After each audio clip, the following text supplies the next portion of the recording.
Members of the panel and fellow scholars, you are here today to hear the pro side of hydro energy. Hydro energy has helped us immensely with our lives. For example, hydro energy has helped us with getting clean water, having clean water for the dams, for the fishes to live, and hydro energy doesn't cost a lot. When you see this picture, you may think, oh, hydro energy,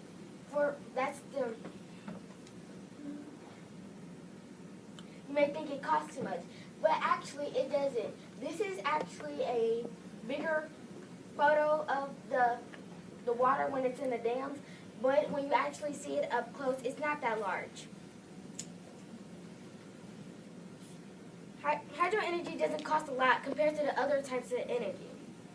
The facts will show why hydro energy is well needed.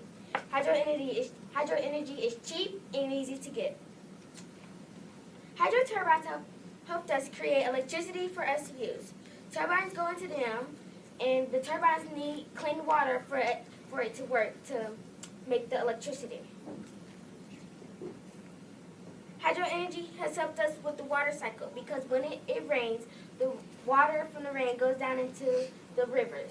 Then eventually the water will evaporate and it will start all over.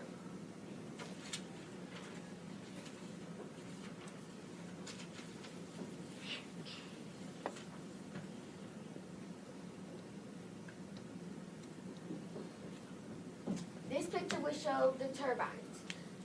Some people, well, my opponent might think that the turbines cut fish, but it really doesn't, because the fish have a path where they can go without being cut. Now, some people say fish do not have brains. Well, dolphins are fish, right? So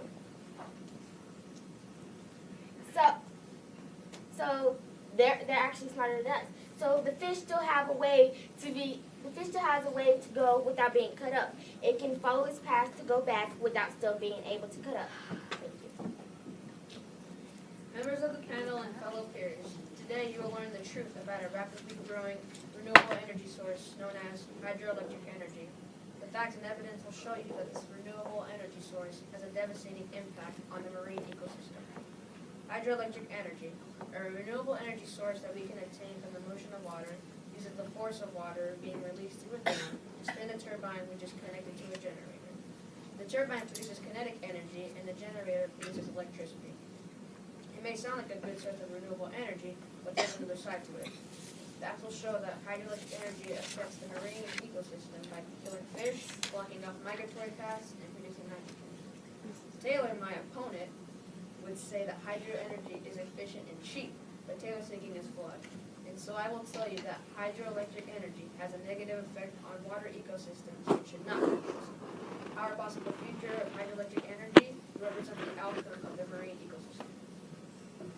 Today, you might hear my opponent, Brian Hope, say that hydro energy is bad, but his thinking is severely flawed. I have quotes from experts that say hydro energy is good for Earth. Also, according to Ernestine Millwell, who wrote Hydropower Generation, she says hydropower improves electricity much more than any other energy has done. Another hydro expert is Chris Young, who states the speed of turbines affects how much electricity we get. This means that if a turbine is spinning slow, then we won't get as much power as we would if it's moving faster. And so this will tell you that although my opponent might say hydro energy is bad and isn't good for fish, my facts will show you that hydro energy is good for us and our Earth because it provides electricity for our homes and cars.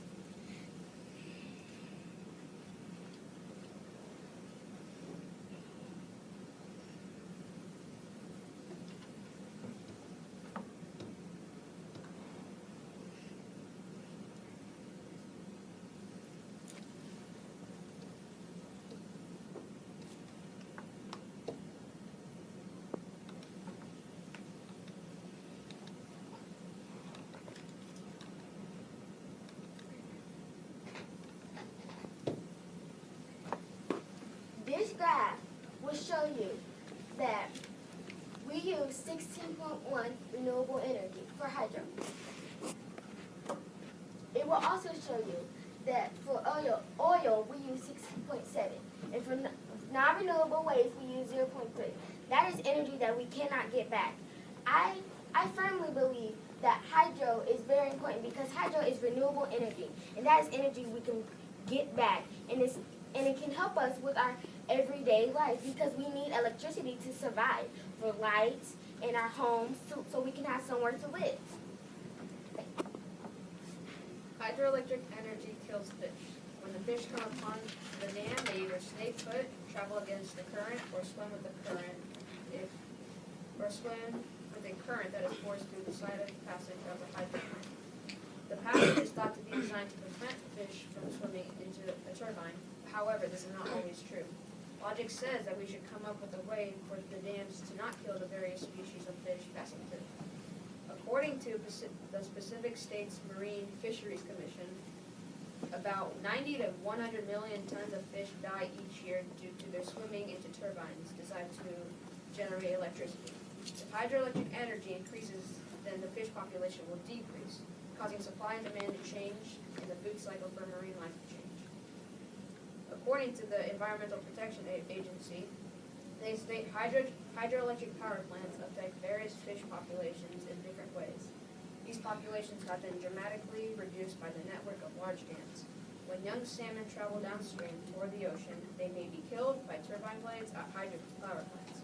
When adult salmon attempt to swim upstream to reproduce, they may not be able to get past the dams. This means that hydroelectric energy does kill fish because of the turbine. Although hydroelectric energy is bad for the marine environment, Matthias Ari Mahelm doesn't believe this. She claims that some hydroelectric dams now have special side channels or structures to help the fish continue upstream. Her thinking is flawed because even with the special equipment, some fish continue to flow through the blade and still die. Scientists estimate that about 70% to 95% of the human-induced kills of salmon in dams.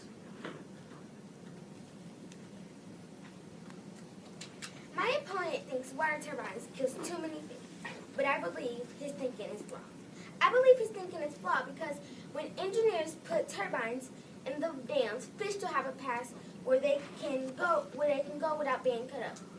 Also, you will hear my opponent say that dams block paths, but his thinking is still wrong. According to hydro experts, dam doesn't block all paths.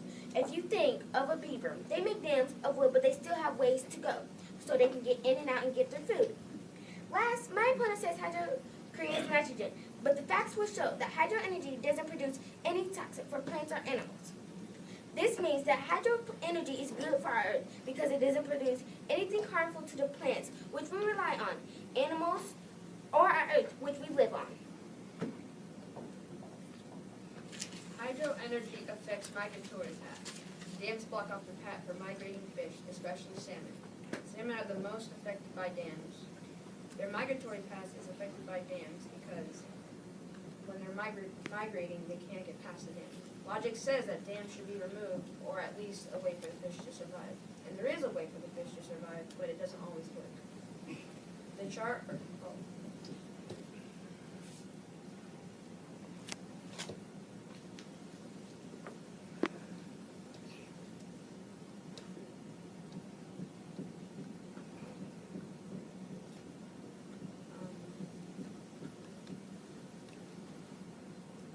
I have a chart that showed, but it's not in the document, that showed the salmon decrease has gone from 35,000 in 1970 to below 5,000 in 1995 to 1999.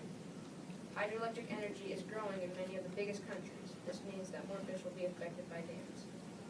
According to John Harrison, an energy assessor at nwcouncil.org, states, dams block the passage of salmon in steelhead between spawning and rearing habitat in the Pacific Ocean. Where fish passages is not provided, spawning and rearing habitat, not provided, the blockage is permanent. More than 55% of the spawning and rearing habitat is blocked by dams. This means that dams are blocking the passage for fish and cause negative effects on fish. This is important because it shows how people agree that the population of fish are being decreased by hydroelectric energy, and it can change our future. Matthias, Ari, Mahelm, and Taylor would say that there is a way for the fish people have invented an exit for the fish to get through the machine, such as the fish ladder, fish channels, and water passages. The thinking is flawed because even though there is an exit for the fish, they will still get injured. The fish will have to go through a machine to get out, meaning that there's still a possibility that they will be killed. I agree with your thinking, Brian, but I think your facts are a little off.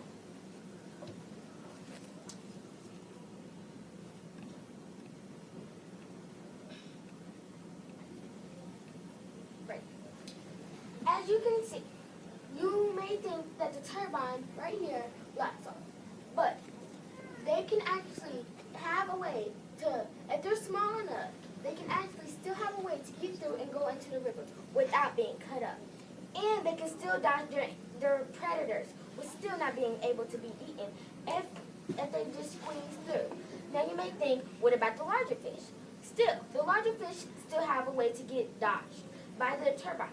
Turbines, if the fish follow the path how they came in, they can get cut up. They can go into the river without being cut up. As you can see, the intake, you may think the intake blocks the pen stakes for the fish not to come in. But they can either go through this way or they can go out that way. They still have a way to get out without being cut up. They have different ways to get out, not being cut up by the turbine. And they still have ways to swim fastly away from the predator without being eaten or without trying to still get away and being cut up. They have ways to get away without being injured at all, with no marks, no scars, no nothing.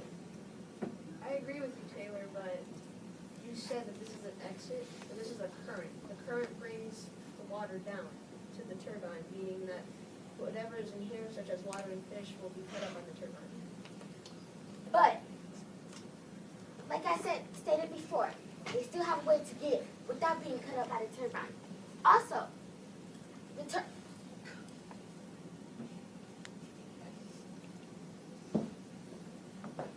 they still have a way to get away without being cut off by the turbine. And this is a picture, but I had another picture where there was actually where an engineer put the turbine into the dam. There was still a path for the fish to get cut up. It wasn't even close to the turbine. So it's all in the way that the engineers put the turbine into the river, because some engineers leave paths for the fish to get by, but other engineers don't think about the fish in the marine life that live in there. But most likely all engineers leave a path or some way for fish to get by without being cut up. Going back to what you said earlier, you said that hydroelectric energy doesn't harm the environment, but I think the thing is what? I know this because hydroelectric energy affects the marine life by producing nitrogen. We do breathe in nitrogen, but too much nitrogen for fish can also cause their blood to explode. The water, while flowing through the dam, produces nitrogen, which can damage and kill fish. This can also damage the reproduction of fishes, thus eliminating the whole species of fish. The pipe.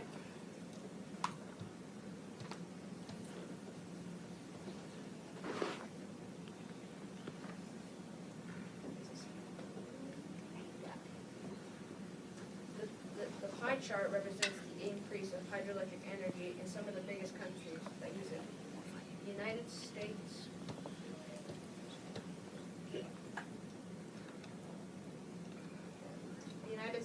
uses 7% of hydroelectric energy. And go back. And China uses 71%. This means that these countries are killing fish the more they use hydroelectric energy. The more the percentage is, the more nitrogen in the water is being produced. Fish can only handle a little amount of nitrogen, and with the increase of hydro energy, it will affect the fish immensely. According to Daniel Rosenberg, the creator of the isolation of nitrogen, states, reactions with the hemoglobin, a red blood cell molecule that carries oxygen, causing a red blood cell molecule that carries oxygen, will cause the oxygen capacity to decrease if nitrogen